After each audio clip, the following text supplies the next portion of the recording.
하더라도 그 말씀을 다르게 들으십시오. 여러분 잘 해석하십시오. 왜냐하면 그건 축복입니다. 축복 중에 가장 큰 축복이에요. 누가 여러분에게 혹시 회개하라는 말을 해서 상처가 되더라도 상처를 받지 마세요. 네? 당신은 회개했어요? 이렇게 하지 마세요. 여러분 회개함으로 하나님께서 우리에게 축복을 주십니다. 복을 주십니다. 하나님의 뜻은 교회와 성도가 오늘 사도 바울이 권면하고 기도한 것처럼 주님 재림하실 때 세상 끝날까지 온전하게 보존되는 것입니다. 온전하게 보존되는 방법이 뭐예요? 성도가 끊임없이 회개하는 길밖에 없어요. 말씀드린 것처럼 저와 여러분의 구원은 회개함으로 시작되고 그리고 끊임없이 회개함으로 주님 재림하실 때까지 성장해 가는 것입니다. 그래서 사도 바울도 유언처럼 데살로니가 교회에게 계속 권면합니다. 건강하고 행복한 삶을 누구나 원하지만 누구나 건강하고 행복한 삶을 자동적으로 살 수는 없어요. 복음 안에서만 가능하고요. 그리고 회개하는 사람에게 이 말씀이 가능합니다. 행복한 삶은 거저 주어지지 않습니다. 회개하는 사람에게 이 회개하는 자세가 성도의 자세이고 교회의 자세입니다. 하나님은 우리의 중심을 보시는 하나님이십니다. 우리의 중심이 우리의 자세로 나타납니다. 그 하나님께서 기대하는 하나님께서 이 땅에 있는 모든 교회와 성도들에게 보기를 원하시는 두 가지가 있습니다. 하나는 거룩한 모습이고요. 하나는 거룩해지기 위해 끊임없이 회개하는 모습입니다.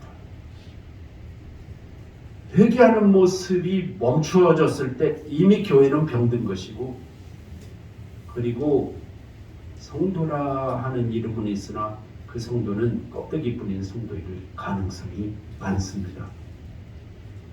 믿음은 영적 싸움인데 사탄 마귀는 성도와 교회가 회개하는 것을 그만두도록 합니다. 회개하는 말이 들릴 때 부담스럽고 무겁게 들려지게 해요. 성도 여러분, 이 영적 싸움에서 지지 마십시오. 예? 지지 마세요. 끊임없이 회개하시고 끊임없이 겸손해지십시오. 그래서 점점 더 흠없게 보존되어지는 저와 여러분이 되셔야 됩니다. 그것이 하나님의 뜻입니다. 구체적으로 너무너무 유명한 말씀이죠. 예수 그리스도 안에서 하나님께서 우리에게 주신 하나님의 아버지의 뜻입니다 라고 사도 바울이 단정적으로 명령형으로 세 가지 가르친 것이 있습니다. 너무 유명한 말씀이라서 액자에도 기록되어 있고 여러분이 수도 없이 많이 설교를 듣기도 하신 말씀이죠. 항상 기뻐하라. 첫 번째입니다. 항상 기뻐하라. 이 항상 기뻐하라는 말은 억지로 웃고 살라는 뜻이 아닙니다. 코미디 프로에서 나오는 웃으면 복이 와요. 그런 의미가 아니에요. 억지로 형식적으로 기뻐하라는 뜻이 아닙니다. 하나님 아버지께서 나를 사랑하시고 예수 그리스도 안에서 우리에게 허락하신 온갖 아름다운 특권과 은혜를 생각하면서 기쁨 속에서 살라는 뜻입니다. 마태복음 13장에 보면 하나님 나라 천국의 비유 중에 여러 가지가 있는데 그 중에 밭을 갈던 어떤 사람이 쟁기로 밭을 갈다가 쟁기가 뭐에 돌뿌리에 턱 하고 걸리는 느낌이 있어서 쟁기 부러진 줄 알고 가서 파봤더니 거기에 항아리 하나가 있는 거예요. 그래서 항아리 그 뚜껑을 열어봤더니 흙 속에 묻혔던 항아리 속에 너무너무 값진 보화가 가득 들어있는 거예요. 어떤 사람이 전쟁이 많은 이스라엘에 하도 전쟁이 많으니까요. 부자가 밭에다가 묻어놓은 거예요. 그리고 자기도 잃어버리고 그만 죽어버렸어요. 가족들에게 어디 있는지 알려주지도 않고 죽어버린 거예요. 일꾼으로 가서 그 집 밭을 갈던 농부가 밭을 갈다가 쟁기가 턱 걸려서 보니까 항아리가 있는 거예요. 누구 거예요? 부자들. 그 일꾼 거예요. 부자 됐어요. 그 일꾼 거예요. 그 보화를 발견했을 때 기쁨을 알겠느냐? 하나님 나라의 기쁨은 그렇게 예상치 못한 기쁨, 어마어마한 기쁨이다. 이게 하나님 나라를 예수님이 비유로 설명해 주신 비유 내용 중에 하나예요. 그 기쁨이 억지로 웃는 기쁨하고 코미디 프로그램 보면서 웃는 기쁨하고 같겠어요? 다른 기쁨이에요. 차원이 달라요. 하나님 나라 백성은 이렇게 살아야 한다. 그 기쁨으로. 또 진주를 찾으러 장사꾼으로 다니던 사람이 있었어요. 이분은 고물장사인데요. 소위 말하면 골동품 수집가예요. 그래서 뭐 옛날 저도 어렸을 때 보면 시골에 이 골동품 옛날 물건 사러 오는 분들이 있어요. 예? 집안에 뭐 처박혀 있는 옛날 물건들 있잖아요. 쓰지도 않는 거. 그걸 꽤 많은 값을 주고 사가요. 이 장사들이. 파는 사람은 그게 가치 없다고 생각해서 팔지만 그분이 사는 것 중에 보잘것없는 것도 사지만 가끔 하나씩 진짜 보석을 사는 게 있어요. 진짜 값진 것을 발견하는 게 있어요. 파는 사람도 뭔지 모르고 팔았고 산 자기도 뭔지 모르고 사실은 샀어요. 그런데 그 중에 어떤 거 사고 보니까 너무 귀한 거예요. 이게 진짜예요, 진짜. 이중섭이라는 화가가 담뱃값 그 속종이 있잖아요. 반짝이 종이. 거기에 그린 그림, 조그마한 그림 하나가요. 수십억을 못 가요. 그냥 담배 피고 나서 담뱃값 속 그 종이에다가 그냥 끄적끄적 그린 거예요. 그걸 누가 귀히 여기겠어요. 근데 이 그림 수집가가요. 어떻게 그걸 어디서 샀는지 하나를 찾아냈어요. 그때의 기쁨을 알겠느냐는 거예요.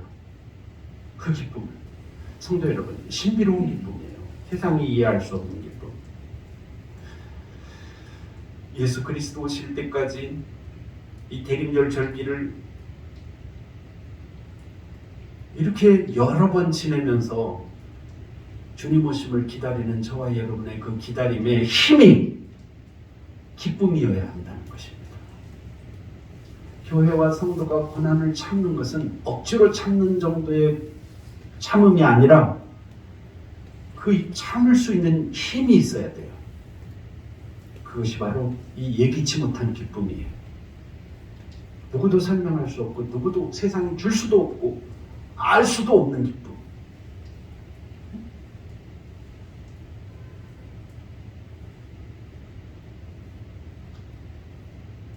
로마서 4장 19절부터 22절에 보면 아브라함의 믿음을 설명하고 있어요. 그가 백세나 되어 자기 몸에 죽은 것 같음과 사라의 태에 죽은 것 같음을 알고도 믿음이 약하여지지 아니하고 믿음이 없어 하나님의 약속을 의심치 않고 믿음에 견고하여져서 하나님께 영광을 돌리며 약속하신 그것을 또한 능히 이루실 줄을 확신하였으니 그러므로 그것을 저에게 의로 여기셨느니라 하신 말씀입니다. 아브라함의 이 기쁨을 아브라함 동네에 같이 살던 사람들은 어떻게 알아요? 말도 안 되는 이 근거를 누가 믿음의 근거로 받아들일 수 있겠어요? 그러나 아브라함은 그 믿음 속에서 기뻐해요. 아브라함은 그 소망으로 하나님을 기대해요. 성도 여러분, 주님 오실 때까지 성도가 성도로 살아간다는 것은 쉬운 일이 아닙니다. 예수 그리스도 안에서 하나님이 주신 구원의 기쁨 없이는 주님을 바르게 기다릴 수 없습니다. 주님의 재림 때까지 온전하게 보존되고자 하는 성도는 그 기쁨의 힘과 능력이 아니면 안 됩니다. 그래서 그렇게 권면하신 것입니다. 두 번째 또 이어지는 유명한 번고는 쉬지 말고 기도하라는 말씀이었죠. 쉬지 말고 기도하라. 여러분 쉬지 않고 기도하십니까? 항상 기도하는 마음으로 살라 그 뜻입니다. 쉬지 말고 기도하라는 말은 뭐 직장에 가서도 직장 업무도 하지 말고 기도를 계속해라는 뜻이 아니에요. 항상 쉼없이 기도하는 마음으로 삶을 살아가라. 기도와 함께 살아가라. 기도가 우리 인생을 주도하게 하라는 말씀입니다. 기도가 삶의 중심이 되어 살라는 뜻이죠. 기도 없이 결정하지 말고 기도 없이 사역하지 말라는 뜻입니다. 기도가 우리의 믿음과 삶의 중심이 되게 하라는 뜻입니다. 그러므로 하나님의 자녀가 하나님께 기도한다는 것은 곧 하나님을 경외한다는 것입니다. 그가 지금 기도하며 살고 있다는 것은 여전히 하나님을 사랑하고 있다는 것이고 하나님을 의존하고 있다는 확실한 증거입니다. 여러분 지난 한 주간 얼마나 기도하고 사셨는지 한번 돌이켜보십시오. 그만큼 여러분이 하나님을 의지한 겁니다. 그만큼이에요. 딱 그만큼. 반대로 기도 없이 한 주간을 정신없이 살았다면 믿음의 정신없이 한 주간 살고 만 거예요. 다행히 오늘 살았으니까 오늘 예배드리는 거지 여러분 큰일 날 뻔하셨어요. 농담이 아니에요. 그렇죠? 쉬지 말고 기도하는 것은 그 뜻이에요. 기도는 성도의 생명입니다. 기도하고 있다는 것은 곧 살아있다는 것입니다. 기도 속에서 하나님과의 사랑의 관계가 원활하다는 것이 곧 믿음이 건강하고 행복하다는 뜻이기 때문입니다. 기도는 또한 그 기도하는 사람을 하나님께 마주서게 하는 신비로운 능력이기도 합니다. 우리가 기도하는 순간 하나님 앞에 선 거예요. 아시겠어요? 저와 여러분이 기도하는 순간 하나님 앞에 마주선 거예요. 하나님을 마주선 거예요. 이 시간은 정말 저와 여러분의 인생의 모든 시간 중에 신비로운 시간이에요. 여러분 기도를 그렇게 하셔야 합니다. 그냥 형식적으로 하시면 안 됩니다. 형식적으로 하시면 안 돼요. 하나님은 그렇게 기도하는 사람을 반드시 만나 주십니다. 그리고 그 사람이 그렇게 기도하는 순간 역사하십니다. 그러므로 성도는 기도를 소홀히 여기면 안 됩니다. 기도에 게을러도 안 돼요. 기도는 곧 신앙생활의 거의 전부라고 생각해야 합니다. 그러므로 하나님께서 그 믿음의 자녀들에게 쉬지 말고 기도하라 하신 말씀의 의미는 모든 삶에 있어서 기도를 가장 중요시 여기고 앞세우라는 뜻입니다. 어떤 상황 속에서도 기도를 양보하거나 게을리하거나 어떤 이유 때문에서도 기도를 멀리해서는 안 된다는 것입니다. 신앙생활은 영적인 전쟁이기 때문입니다. 이 영적 전쟁은 평생의 과업이에요. 교회와 성도의 평생의 숙제예요. 그러니까 교회와 성도가 평생 멈추지 말고 어떤 상황 속에서 계속해야 할 일은 그 존재의 특성은 기도하는 일이에요. 기도할 때 교회는 교회이고 기도 안 할 때 교회는 교회가 아니에요. 그리스도인들도 마찬가지입니다. 사탄 마귀와 영적 전쟁인데 사탄 마귀는 우리가 그냥 겉모습이 그럴듯하게 외형적인 크리스찬이 되게 해요. 기도 안 하고도 그냥 멀쩡한 성도인 척 위장해요. 그런 착각에서 살게 해요. 사탄은. 그래야 사탄이 기분 좋거든요. 사탄은 교회가 기도 안 할 때 제일 행복합니다. 평안해요. 사탄은 성도가 기도 안 할 때 아무런 공격을 받지 않습니다. 어려움이 없어요. 사탄에게는. 그러니까 사탄이 우리 성도로 하여금 할 수 있으면 그냥 대충 하게 해요. 교회 생활도 대충 하고 신앙 생활도 그냥 기도 생활도 말씀 생활도 봉사와 헌신도 하나님 앞에 희생하고 헌신하는 삶도 전도하는 삶도 그냥 할 수 있으면 하는 거지 뭘 그까짓 걸 그렇게 목숨 걸고 할 일이야? 내 형편에는 다 어쩔 수 없는 거지. 이렇게 생각하게 해요. 그 순간 사탄이 이기는 거예요. 이 영적 전쟁에서. 성도 여러분 속지 마세요. 성도가 살아있는 비결, 성도가 승리하는 비결이 뭡니까? 이렇게 물으면 어떻게 대답하셔야 되겠어요? 쉬지 말고 기도하는 것밖에 다른 길이 없어요. 하나님이 주신 그 구원의 기쁨, 구원의 영광 속에서 기뻐하는 것, 그리고 쉬지 않고 그것을 놓치지 않으려고 몸부림치면서 기도의 힘으로 살려고 하나님과 연결된 그 영적 통로로 공급되는 하나님의 영적 자양분을 받아 그 힘과 능력으로 살려고 몸부림치는 기도 삶입니다. 이거 외에 다른 방법이 뭐가 있어요? 신앙생활 복잡할 게 하나도 없어요. 이거 이외에 다른 방법이 없어요. 이거 하면 성도고 이거 안 하면 성도 아닌 거예요.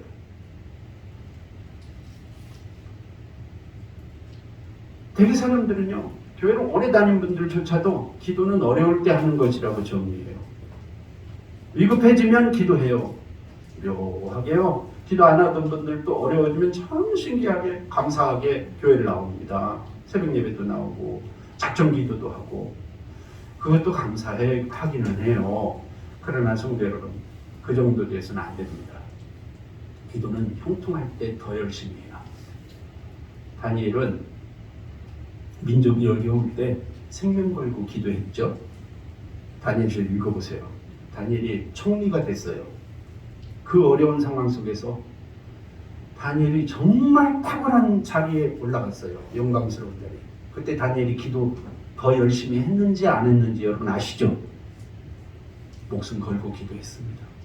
정적들이 다니엘을 죽이려고 하는데도 기도를 알고도 멈추지 않아요. 아시겠어요? 다니엘이 다니엘 된 이유는 바로 그 기도 때문이에요. 쉬지 말고 기도하는 거예요. 예수 그리스도 오실 때까지, 주님께서 강림하실 그날까지 흠없게 보존되는 방법이 여기 있기 때문이에요. 이 하나님 뜻입니다. 마지막 세 번째는 여러분 너무너무 잘 하시는 말씀이죠. 범사에 감사하라. 범사에 감사하라는 말이 무슨 뜻인지 아시죠? 어떤 상황 속에서도 감사를 놓치지 말아라. 이 말씀을 뒤집어 생각하면 하나님에 대한 신뢰를 저버리지 말아라. 하나님이 이미 주신 구원, 하나님이 끊임없이 공급해 주시는 영적인 능력을 끝까지 의지하라. 범사에 감사란 말 그 뜻으로 저는 해석합니다. 그러므로 이 감사는 우리말 다른 말과 이 감사 같은 맥락의 말이 기뻐한다는 뜻입니다. 범사에 감사하라는 말은 앞에서 말씀하신 기쁨이라는 뜻하고도 똑같아요. 사실은.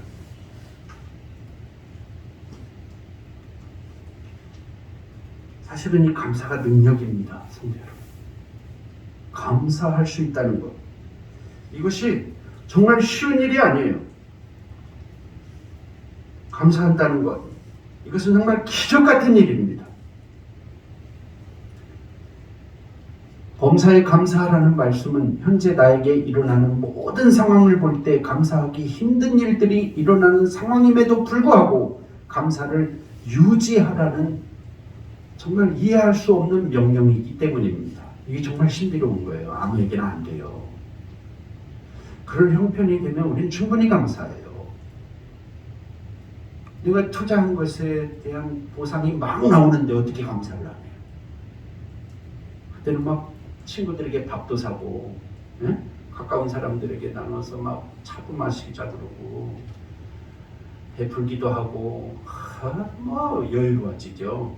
그렇죠? 이거 여러분 하실 수 있죠? 문제는 뭐냐면 그런 일들이 오히려 안 일어날 뿐만 아니라 내가 기대하지 않았던 일들과 고난과 핍박과 역경이 막 일어나요. 자, 그때도 범사에 감사할 수 있느냐 이거예요. 주님 오시는 날까지 그 삶을 살라는 거예요. 그래야 성도예요.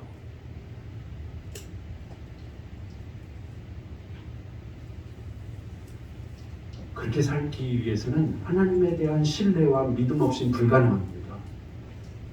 하나님에 대한 신뢰, 나를 구원하신 하나님, 날 위해 보혈을 흘려주신 예수 그리스도, 지금 이 순간에도 성령님으로 역사하신 하나님, 그 하나님에 대한 전폭적인 신뢰, 그거 없이는 이 감사는 불가능해요. 조건이 맞을 때 감사하는 정도의 일반적인 감사는 가능하지만 이 신비로운 감사는 안 돼요. 성도는 하나님을 믿는 만큼 감사하게 되어 있습니다. 그러므로 감사는 곧 믿음의 증거입니다. 믿음의 열매는 곧 감사하는 만큼의 열매입니다. 로마서 8장 28절 그 유명한 말씀 여러분 아시죠? 우리가 알거니와 하나님을 사랑하는 자 곧 그 뜻대로 부르심을 입은 자들에게는 모든 것이 합력하여 선을 이루느니라 하신 말씀입니다. 나를 사랑하시는 하나님으로 말미암아 성도에게는 모든 것이 합력하여 선을 이루게 되는 그 믿음 안에서의 감사합니다.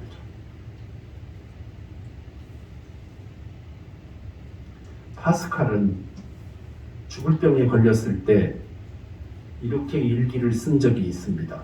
하나님, 제게 병을 주셔서 감사합니다. 이 병을 통해 주실 축복을 받고 감사를 배우기 전까지 내 몸에서 이 병을 거두어가지 마옵소서.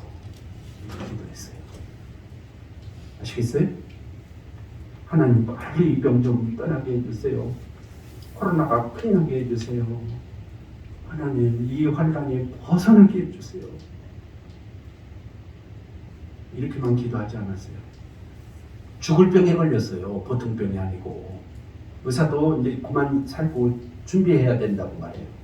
그때 파스칼이 쓴 일기예요. 하나님 제게 병을 주셔서 감사합니다. 이 병을 통해 주실 축복을 받고 감사를 배우기 전까지 제 몸에서 이 병을 떠나지 말게 해주세요.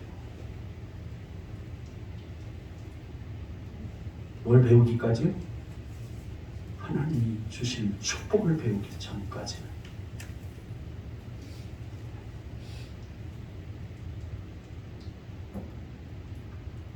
역사는 언제나 감사하는 능력의 사람을 통해 발전하고 성장해 왔습니다.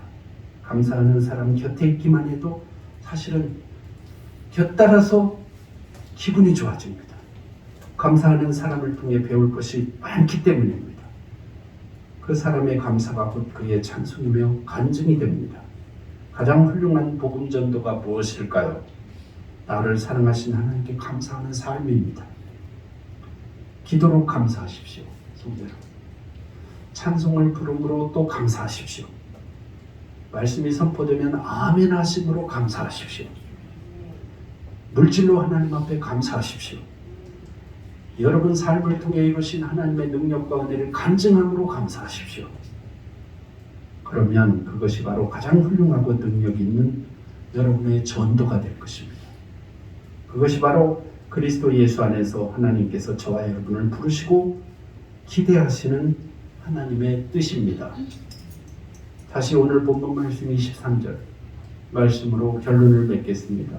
평강의 하나님이 친히 너희를 온전히 거룩하게 하시고 또 너희의 영과 혼과 몸이 우리 주 예수 그리스도께서 강림하실 때에 흠없게 보존되기를 원하노라 하신 이 말씀입니다. 기도하겠습니다. 거룩하시고 자비로우신 하나님 아버지 감사합니다.